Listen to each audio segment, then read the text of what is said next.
जैसे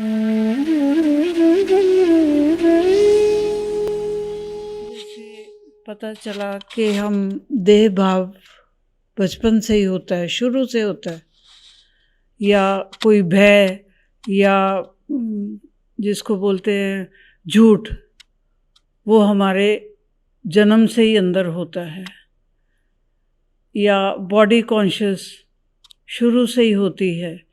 तो फिर इससे दूसरी तरफ शिफ्ट होने का क्या चांस है? दूसरी तरफ वही जाएगा ना जिसको दूसरी तरफ लाभ है, जिसको शरीर की तरफ रह करके आराम ना मिल रहा हो, शांति ना मिल रही हो, वही दूसरी तरफ जाएगा।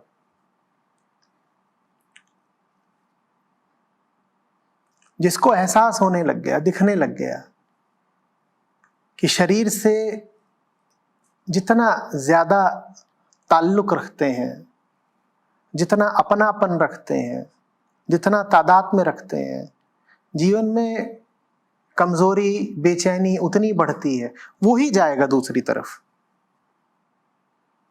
तो फिर दूसरी तरफ जाने की विधि भी यही है। देख लो कि शरीर बने रह के पा क्या रहे हो।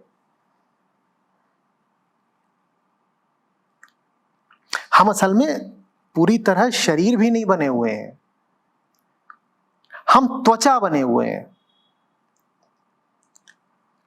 शरीर में तो जो कुछ है अगर अभी आपके सामने रख दिया जाए तो उठ के भागेंगे। जब हम कहते हैं कि हम में देह भाव सघन है, तो वास्तव में वो त्वचा भाव और केश भाव होता है। खाल और बाल हमारा इनसे तादाद में होता है। अभी आपकी आंत निकाल के आपके सामने रख दी जाए फिर, और आंतों के भीतर क्या है आप जानते हैं?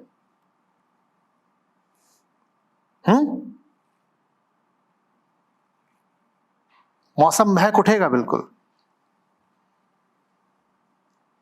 अपने भीतर हम जो लेके घूम रहे हैं, अपने माने इस देह के भीतर जो लेके घूम रहे हैं, वो सामग्री कुछ बहुत सुंदर सुगंधित तो नहीं है कि है क्या?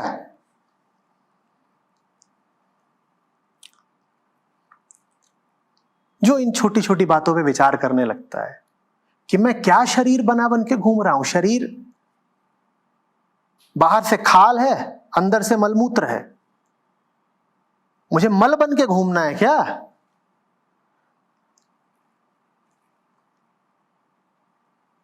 देह बन के घूम रहा हूं। अब देह में वैसे तो मेरा कुछ भी नाम हो सकता है, अमित, पर अगर मैंने कह दिया कि देह हूं तो वास्तव में मेरा नाम हो गया अमित मल।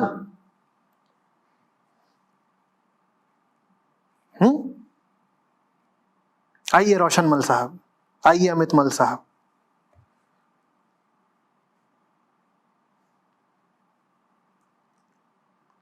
ये छोटी बातें अगर व्यक्ति अपने जीवन में देखने लगे तो देह से खुद ही पीछे हटने लगेगा।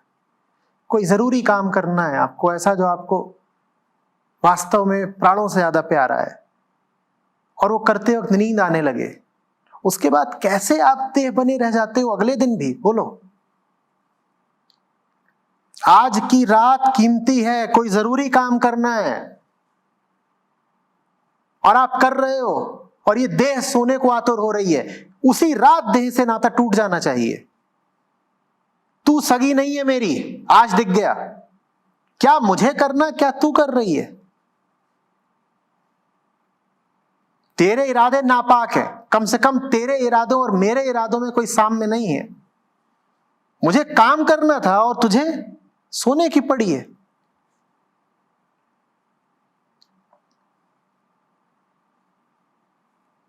आप बात करते हो निर्मलता की, और देह ऐसी है कि उसे 2 दिन नहलाओ नहीं तो गंधा जाती है।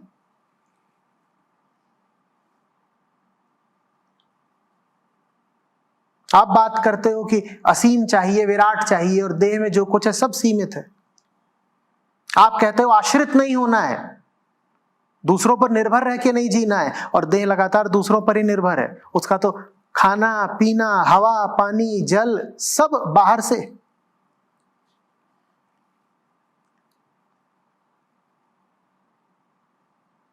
बच्चे की देह है तो मां की देह के लिए व्याकुल है, पुरुष की देह है तो उसे स्त्री की चाहिए, स्त्री के पुरुष चाहिए। देह तो दूसरे के लिए लगातार व्याकुल है, दूसरे पर ही आश्रित है। बूढ़े हो गए तो जवानों की फिर देह चाहिए कि अरे हमें सहारा लेके इधर उधर ले चलो। बीमार हो गए तो फिर किसी चिकित्सक की देह चाहिए, उसके सामने जाके बैठे, अरे चिकित्सक साहब उपचार कर दीजिए इस देह का। आत्मा स्वीकार नहीं करती किसी और का अवलंबन, और शरीर के लिए स्वावलंबन जैसा कुछ है नहीं। अब बोलो, शरीर से कितना रिश्ता रखना चाहते हो? बोलो।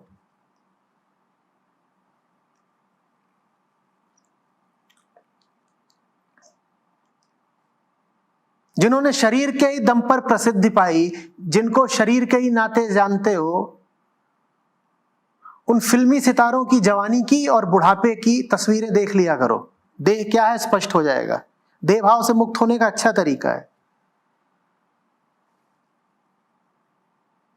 कोई रहे हो अपने जमाने के फौलाद सिंह, गामा पहलवान, बलिष्ठ देह वाले, सुंदर चेहरे वाले, कोई ग्रीक हीरो, कोई कामदेव, उनकी बुढ़ापे की तस्वीर देख लो। कोई सुपरस्टार हो, देख लो आजकल कैसे लगते हैं। 70 के दशक के किसी सुपरस्टार की आज की तस्वीरें देख लो, या उस जमाने की कोई तारिका हो, उनकी आज की देख लो तस्वीर। उनमें से बहुत सारी तो आजकल तस्वीरें खिंचवाती ही नहीं, ला जाती है।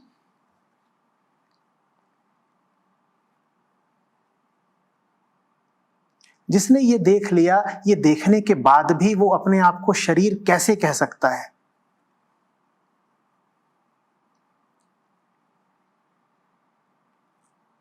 सुंदर से सुंदर भोजन खाते हो और उसका मल बना देते हो। ये है इस शरीर की फितरत।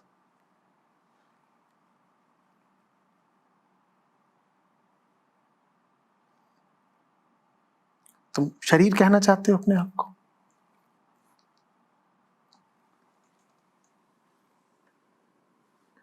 और तब भी शरीर भाव न छूट रहा हो तो जाके भर्तृहरि का पहले श्रृंगार शतकम और फिर वैराग्य शतकम पढ़ लो तो पता चल जाएगा। उन्हें भी एक समय शरीर बड़ा प्रिय था, फिर दिल ऐसा टूटा कि सीधे श्रृंगार शतकम पे आके रुके, सीधे वैराग्य पे आके रुके।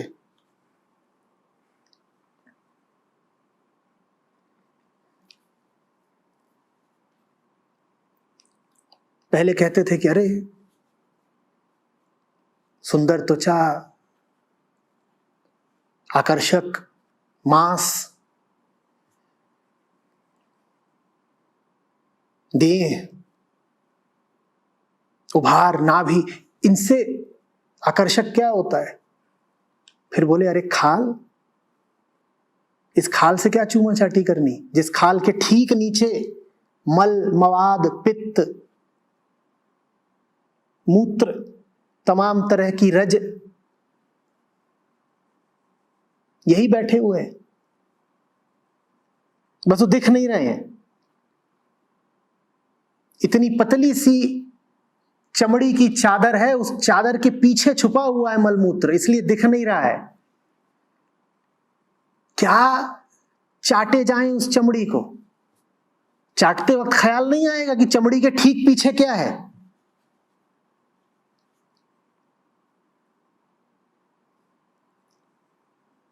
जिसको ये विचार आने लग गया वो कैसे अब देह भाव में जी लेगा बताओ?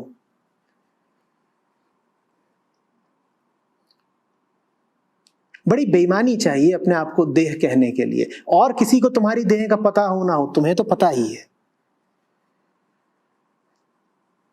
औरों से तो हम बहुत सारी चीजें छुपा जाते हैं, औरों के सामने आते हैं तो अपना आंख का कीचड़ पोंछ के आते हैं, नाखून नाखून काट लेंगे, गंदगी साफ कर लेंगे, भरी सभा में पाद भी मारेंगे तो जरा छुप के मारेंगे कि किसी को पता ना चले। पर तुम्हें तो पता ही है ना कि अभी अभी तुमने कितनी बदबू फैलाई। तुम्हें तो अपनी देह की औकात और असलियत पता है ना। औरों से छुपा लो, तुम्हें नहीं पता है क्या?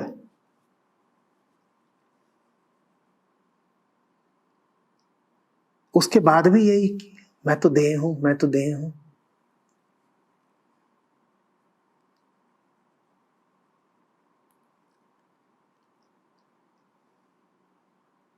बड़ी बेईमानी की बात है ना। दूसरों को रिझाने जा रहे हो देह दिखा के,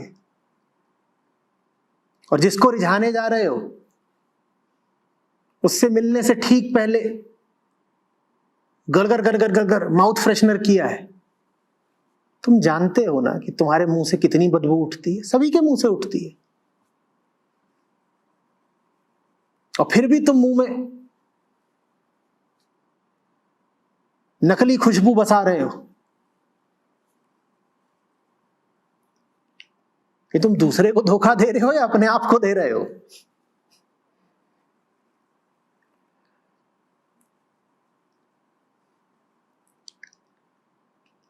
और फिर ऐसे ही रिश्ते टूटते हैं, बड़ी निराशा आती है, झटका लग जाता है। शुरू शुरू में तो दांत चमका के और कुल्ला मंजन करके और लिस्टरीन डाल के पहुंचते थे, फिर जब रिश्ता जम गया तो एक दिन ऐसे ही पहुंच गए ओनियन डोसा खा के,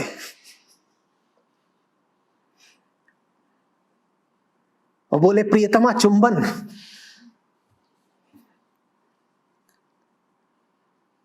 ये प्रियतमा अगर उस क्षण के बाद भी देह भाव में जिए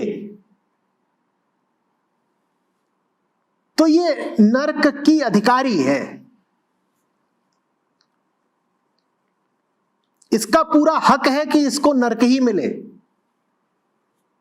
जिसे जगना होगा, जिसे चेतना होगा, वो उस क्षण में जग जाएगी, कहेगी ये है असलियत, पान खाए सैया हमार।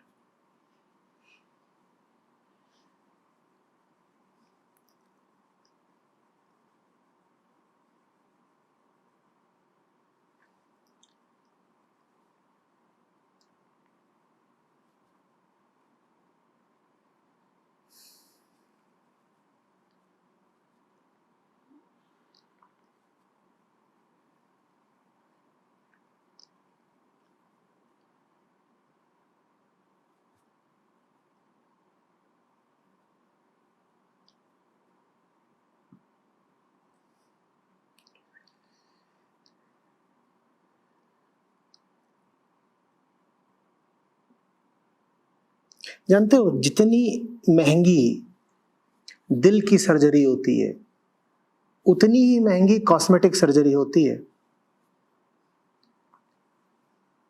और उसका बाजार बहुत गर्म है। इसी तरीके से कोई डेंटिस्ट आपको बताएगा कि दांत टूट गया हो, उसका उपचार कराने में कम पैसा लगता है, और दांत उबड़ खाबड़ हो या आगे से ऐसे उभरे हुए हो, इस तरह की कोई चीज हो, उसको ठीक कराने में ज्यादा पैसा लगता है।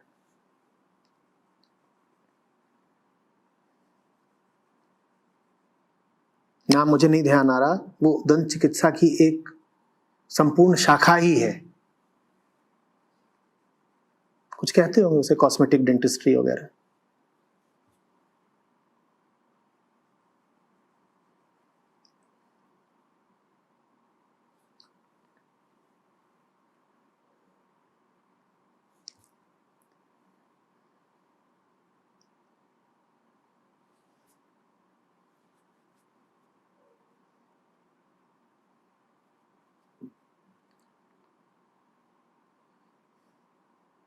सड़क पे मरा हुआ कुत्ता पड़ा है, आप अपने आंगन में घूम रहे हो, आपके पांव के नीचे केंचुआ आ गया, बारिश का मौसम है, आपको दिख नहीं रहा देह की क्या गति होनी है? उस कुत्ते की देह, उस केचुए की देह और आपकी देह क्या वाकई अलग अलग है?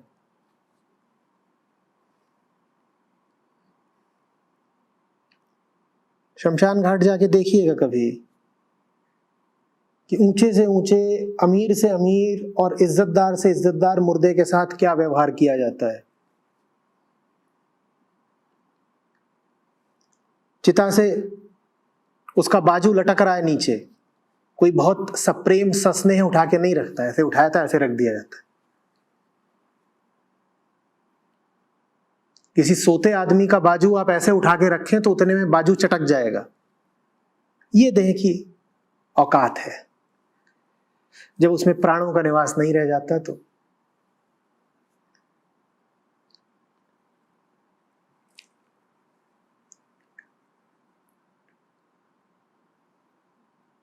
प्राण क्या है? चेतना।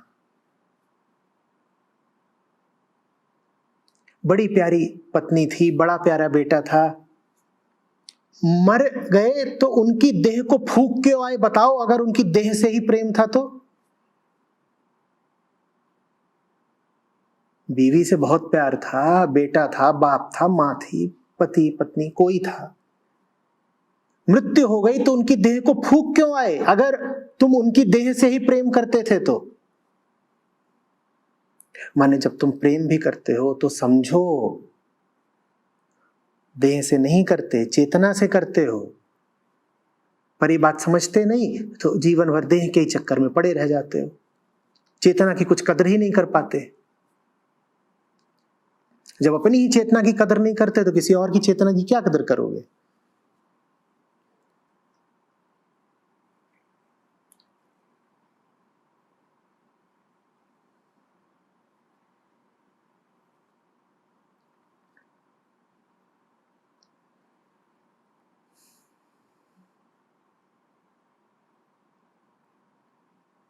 चेतना न बचे उसके बाद देह का हश्र देखा है? 2 दिन पुराना मुर्दा भी देखा है कैसा हो जाता है? ये है इस देह की औकात। बड़ी सुंदरता निखारते फिरते हो,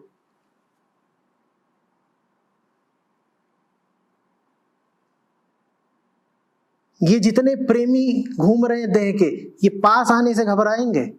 मर जाओगे उसके 4 घंटे बाद कोई पास नहीं बैठना चाहेगा, बदबू उठती है। सड़ने लगते हो तो बर्फ पे रख दिए जाते हो। ज्यादा देर तक फूके नहीं गए तो तुम्हारी वजह से बीमारी फैल जाएगी। यह है देह की औकात। कीड़े पड़ जाएंगे।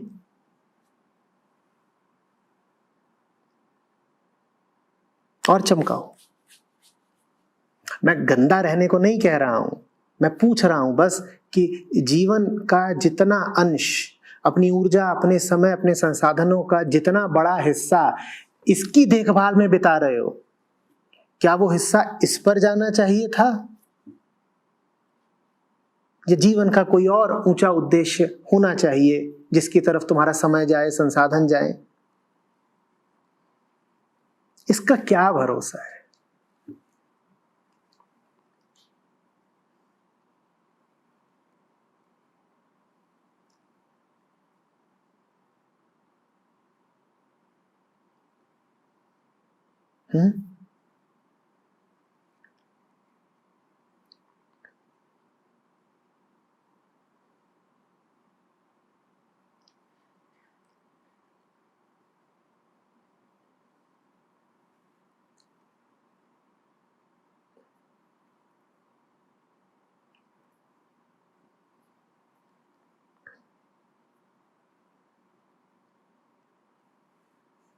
कहते हैं सिद्धार्थ राजकुमार के साथ हुआ था ऐसा।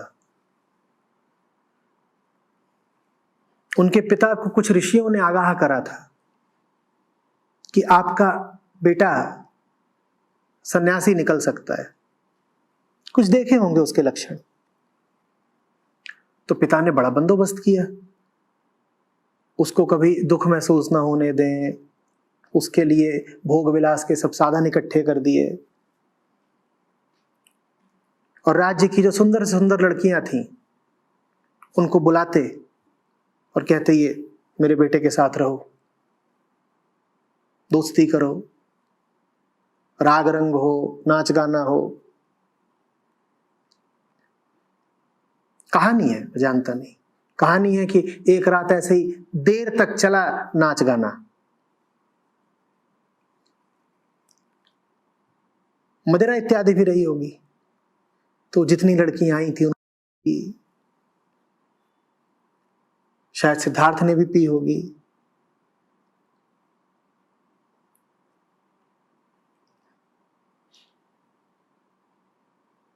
सब अपना बेहोश पड़े हैं।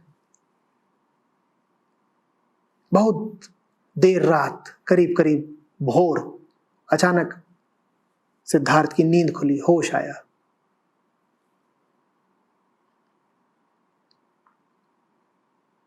और वो सब रूपसी सुंदरियां अव्वल नंबर की, उनको बुलाया गया था। अब वो सब बेहोश ढुलकी पड़ी थी। और मैं कल्पना कर रहा हूं कि सिद्धार्थ ने बिल्कुल फटी फटी आंखों से देखा होगा उनको कि कहां गया इनका रूप।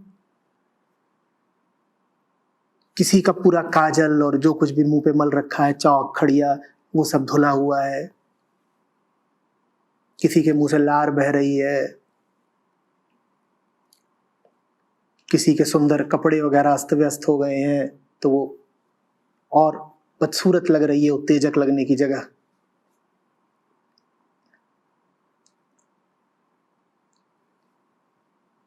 कोई मुंह फाड़े पड़ी हुई है बेहोशी में, कोई खर्राटे मार रही है। किसी ने इतनी पी ली है कि उसने उल्टी उल्टी कर दी हो, अपनी ही उल्टी में लथपथ पड़ी है वमन करके। सिद्धार्थ ने ये सब देखा। ठीक, अगर ये है रूप की असलियत तो नहीं चाहिए रूप। रूप भी तभी सुहाता है जब बड़ी तैयारी करके आता है। जो रूप आपको बड़ा आकर्षित और उत्तेजित करता है, वो पहले घंटों तैयारी करता है उत्तेजित बनने के लिए। वो तैयारी कैसे हो रही है अगर आप ये देख लें तो उस रूप से आपका जी हट जाएगा। बाल नोचे जा रहे हैं, खाल नोची जा रही है, घिसा जा रहा है। सब पुरुषों के लिए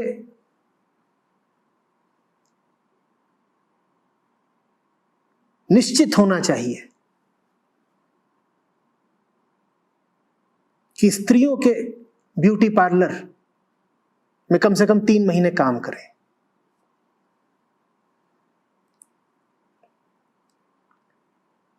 यह व्यवस्था बननी चाहिए। जाके देखो तो कि जिस रूप यौवन के पीछे तुम इतने पागल रहते हो उसकी हकीकत क्या है।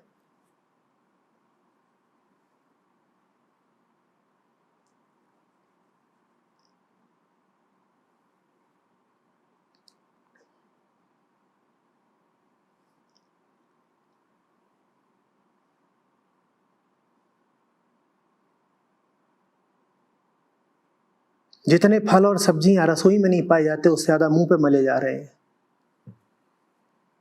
दुनिया भर के रसायन देह पर घिसे जा रहे हैं।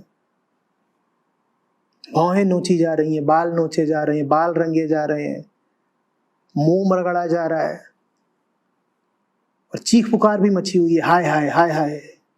आंसू भी निकल रहे हैं। पर यह कार्यक्रम होना जरूरी है ताकि देह आकर्षक प्रतीत हो सके।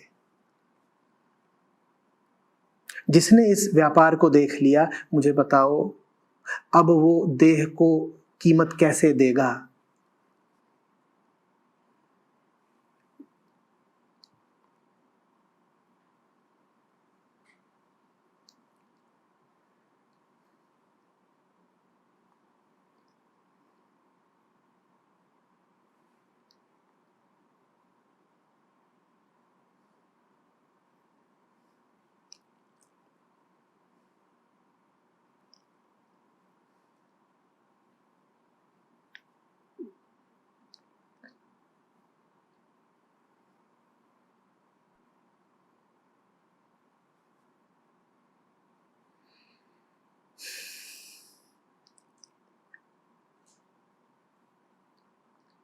तो यही तरीका है।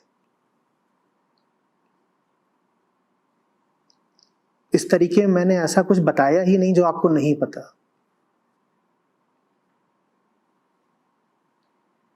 बात चाहे सौंदर्य प्रसाधनों की हो और चाहे शमशान की, पता तो आपको सब कुछ ही है ना। वो सब पता होने के बाद भी कोई कैसे देह की ही तरफ बैठा हुआ है, इस पर मुझे आश्चर्य है।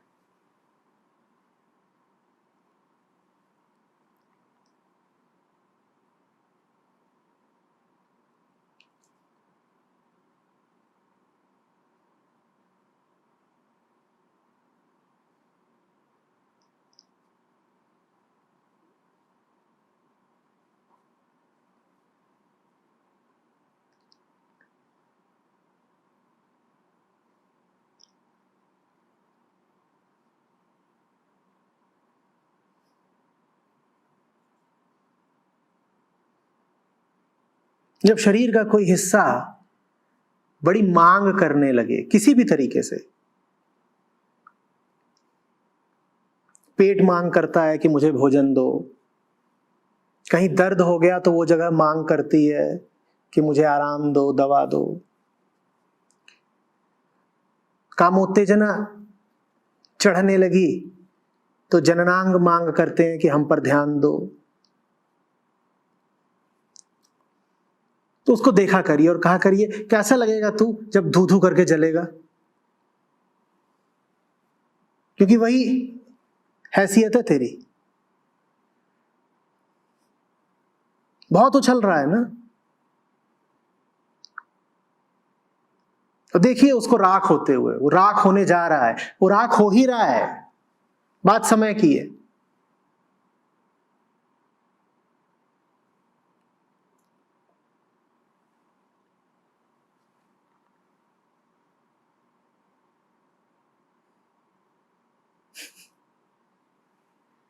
औकात राख की, बात लाख की, ये है अफसाना ए जिस्म। लाख से नीचे की बात नहीं करता और हैसियत है राख की।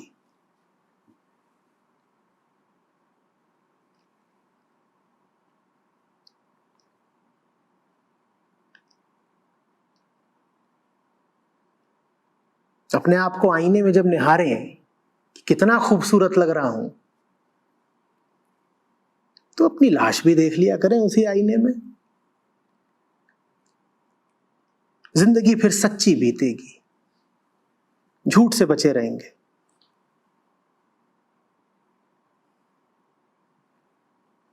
और लाश यहां है कौन? नहीं साधो, ये मुर्दों का गांव।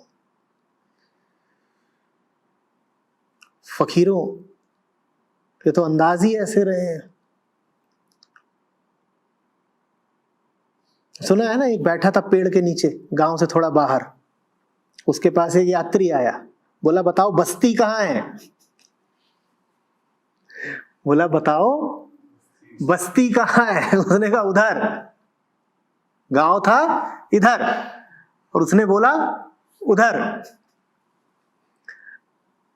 तो वो पथिक उधर को चल दिया और थोड़ी देर में लाल पीला वापस लौटा। बोला क्या आदमी हो तुम, हमें तो पता था कि फकीर सीधे सच्चे होते हैं, तुम बरगला रहे हो यहां बैठ करके। हम पूछ रहे थे बस्ती कहां है, तुमने मरघट भेज दिया। बोले पागल, बस्ती तो वही है, इधर तो उजड़ती है। बसते तो हमने वहीं देखा लोगों को, वहां जो गया वो बस गया, वहां तो हमने किसी को बसते देखा नहीं। उधर तो जो गया उजड़ा, बसे तो लोग वहीं जा करके, तो बस्ती तो वही है।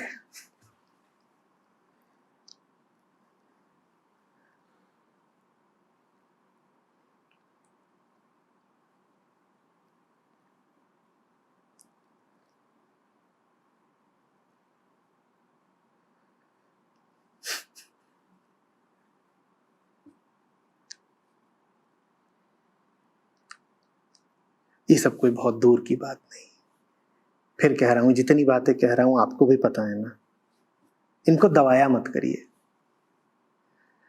हमने इन बातों का जिक्र भी प्रतिबंधित कर रखा है।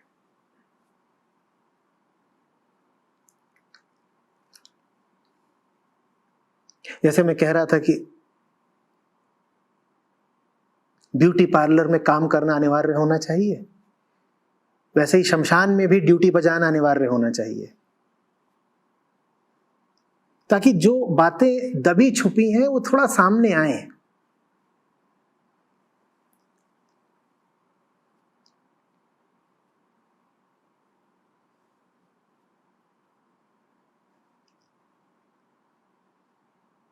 फिर हल्का जिएंगे।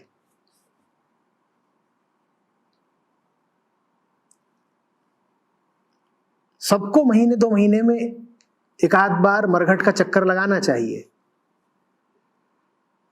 भाई घर है अपना,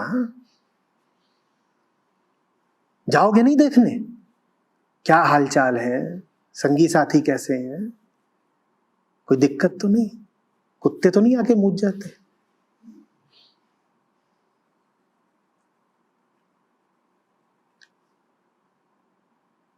मूत जाते, वही घर है, बड़े इज्जतदार बनते हैं।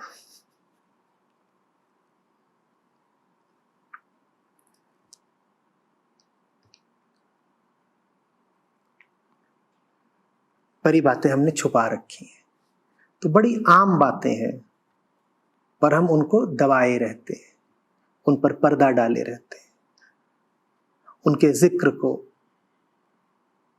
प्रतिबंधित किए रहते हैं। खुलेआम बात किया करिए।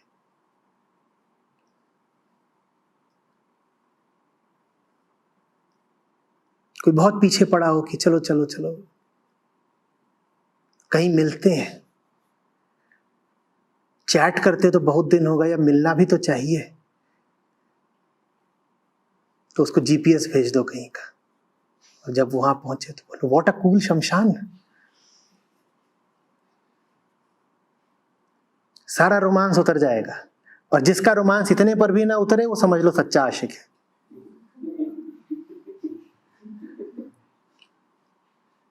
उसके साथ ठीक है।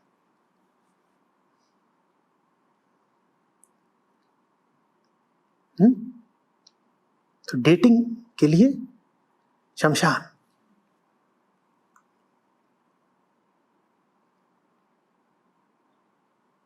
वहां पूछना आशिक मियां से कि यहां जोड़ों में तो नहीं दिख रहे, यहां तो सब अकेले ही अकेले हैं, और तुम लगे हो पीछे कि आओ जोड़ी बनाए। वो जोड़ी यहां किसने तोड़ी?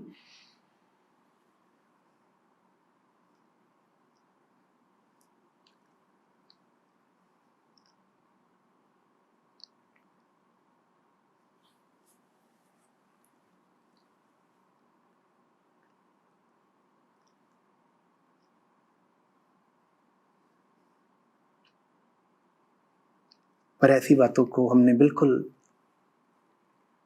दबा के छुपा के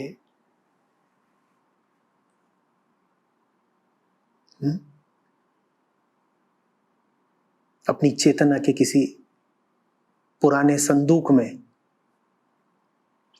बंद करने की प्रथा बना ली है।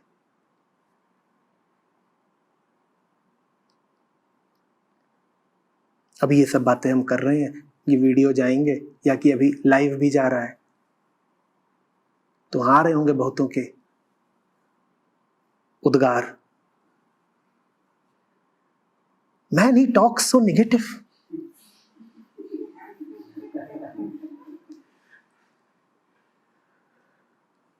Bro, he has no positivity. All he talks is death and destruction.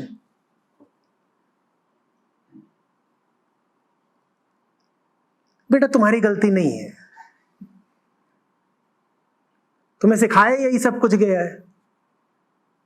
रही अपनी चेतना अपनी अक्ल की बात, तो अपना तो तुम्हारे पास कुछ भी नहीं है, तो उद्गार भी तुम्हारे वही सब है एमटीवी वाले। Man you got to be positive.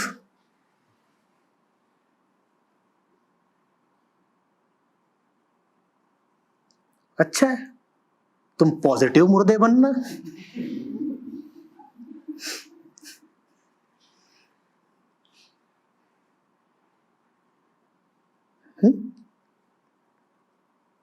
एक ऐसे लेटना, दूसरा ऐसे लेट जाए, जोड़ा भी सलामत रहेगा, पॉजिटिविटी भी रहेगी।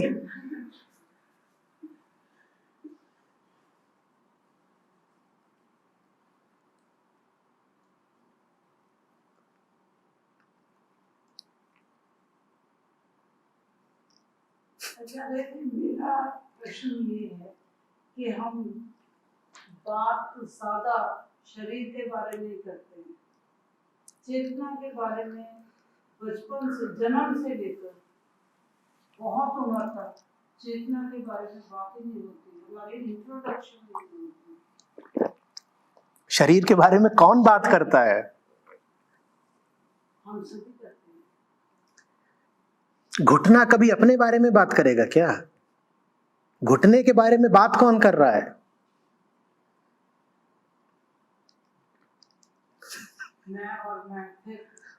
चेतना ही तो कर रही है। बस उस चेतना को ये पट्टी पढ़ा दी गई है कि शरीर के साथ जुड़ने में कुछ लाभ है। चेतना बेचारी थोड़ी गरजमंद है, मजबूर है।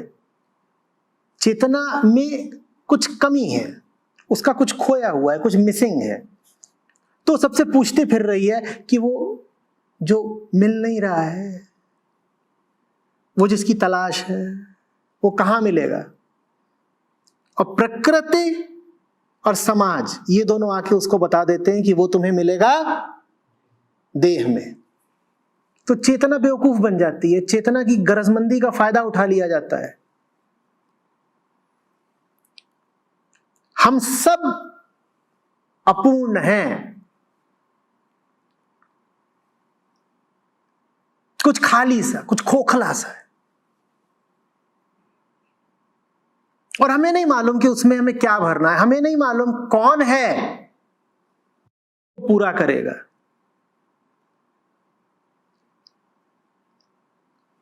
पर वो खोखलापन काटता है, जीने नहीं देता। तो हम जरा जल्दबाजी कर बैठते हैं, जो कुछ भी मिलता है अपने खोखले को उसी से भर देते हैं। सबसे पहले क्या मिलेगा और सबसे आसानी से क्या मिलेगा? बच्चा पैदा हुआ, उसके पास कुछ नहीं है, पर एक चीज तो है, क्या? शरीर तो है ना। तो चेतना में तत्काल शरीर को भर दिया जाता है। इसीलिए फिर चेतना हर समय किसकी बात करती रहती है? जैसा आपने कहा, शरीर की, क्योंकि उसे कुछ चाहिए। किसी पर तो अपनी उम्मीद टिकाए ना, वो उसकी बड़ी खराब हालत है। और जीवन भर वो देह से ही आस लगाई रहती है कि इसी के भरोसे क्या पता वो मिल जाए जिसकी तलाश है। अब देह खुद नाशवान है, देह खुद कितनी चलनी है? बहुत ज्यादा नहीं। तो वो चेतना को कुछ कैसे दे देगी जो अमर हो, अविनाशी हो?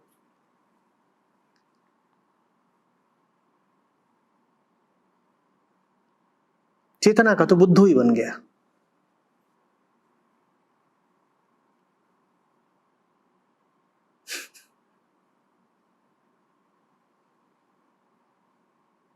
वो ऐसे ही बोलती रह गई, मेरी आंखें, मेरी आंखें। आंखें फूट गई।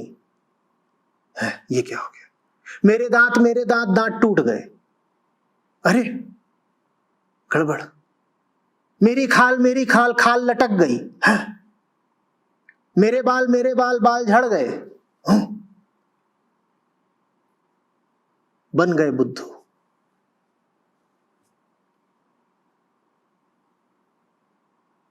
और जीवन भर जो किया, जो संसार रचा, वो सब भौतिक, तो सब देह से ही संबंधित। देह नहीं झड़ी कि पूरा संसार ही झड़ गया। चेतना ठूठ की तरह बंजर खड़ी रह गई, पहले की तरह निरी अकेली। जिस वास्ते यात्रा शुरू की थी वो मकसद ही नाकामयाब गया।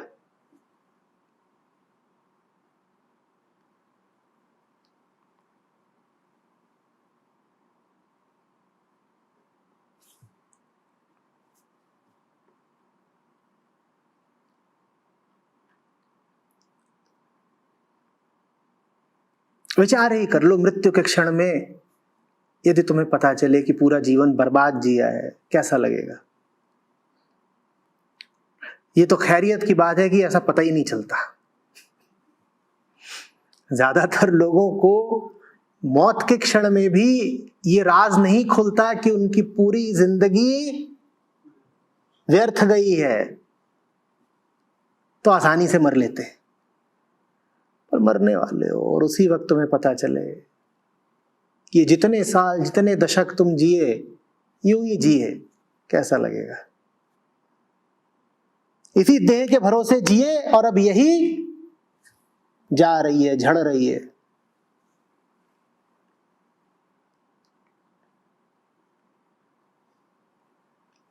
उस क्षण के खौफ से अगर बचना चाहते हो तो अभी भी जग जाओ, अभी भी समय है।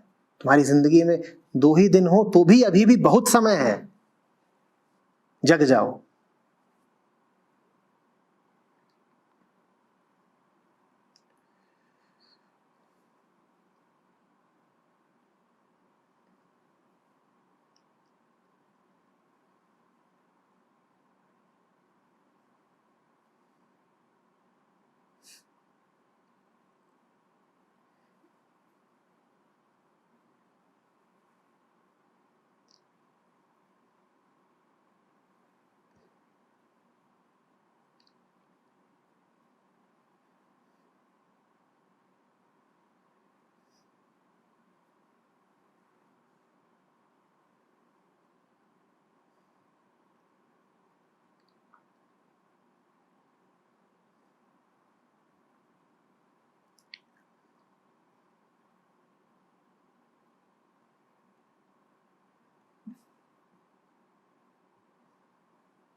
एक डीजल गाड़ी है, यहां संस्था में खड़ी है,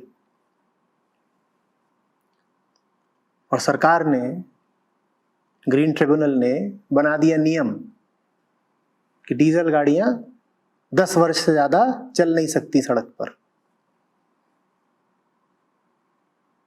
अब वो होने जा रही है 10 साल की, चली बहुत कम। और 10 साल जिस दिन पूरे हुए उसका कटना निश्चित है। तो किसी ने कहा, अरे चला ही लिया होता। क्या कहा? अरे चला ही लिया होता, क्योंकि 10 साल जिस दिन पूरे होंगे ये तो कटेगी। चला ही लिया होता। कैसे चला लिया होता? व्यर्थ ही उसमें डीजल भर के कहीं भी घुमाते। कोई उद्देश्य होना चाहिए ना। तो गाड़ी इसलिए है 10 साल के पहले पहले उसे सुउद्देश्य घुमा लो, क्योंकि 10 साल पूरे हुए नहीं कि वो तो कटेगी। और 10 साल से पहले भी उसे अगर व्यर्थ घुमाया तो समय भी खराब करोगे, डीजल भी खराब करोगे। दोनों ही काम तुम नहीं कर सकते। ना तो तुम ये कर सकते हो कि गाड़ी चलाई नहीं, और ना तुम ये कर सकते हो कि गाड़ी खूब चलाई पर व्यर्थ चलाई। तुम्हें गाड़ी चलानी भी है और सुउद्देश्य चलानी है, सब प्रयोजन चलानी है, मंजिल की ओर चलानी है, सचेत होकर चलानी है। वो गाड़ी देह है।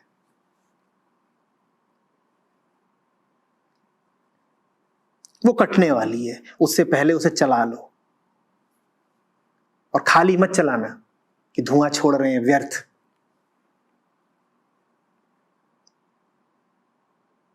मकसद की तरफ चलाओ, सही चलाओ, खूब चलाओ। बचा के क्या करोगे? बड़ी चमचमाती गाड़ी है, एकदम चमक रही है, 9 साल 364 दिन की हो चुकी है। आहा हा, क्या शाइन मारती है। अगले दिन क्या होगा उसका?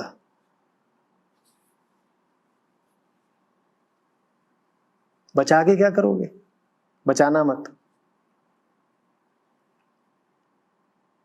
इतना ही बचाना कि 10 साल चल जाए, इससे ज्यादा तो वैसे भी नहीं। खूब रगड़ो उसे, रगड़ ही दो। अमर तो वैसे भी नहीं है भाई, रगड़ दो। ये बर्ताव होना चाहिए शरीर के साथ, रगड़ दो उसको। इतना ही बचाओ कि बस 10 साल खिंच जाए। खूब रगड़ दो। जीवन का उद्देश्य शरीर की सुरक्षा नहीं है, जीवन का उद्देश्य है चेतना को मुक्ति तक पहुंचाना।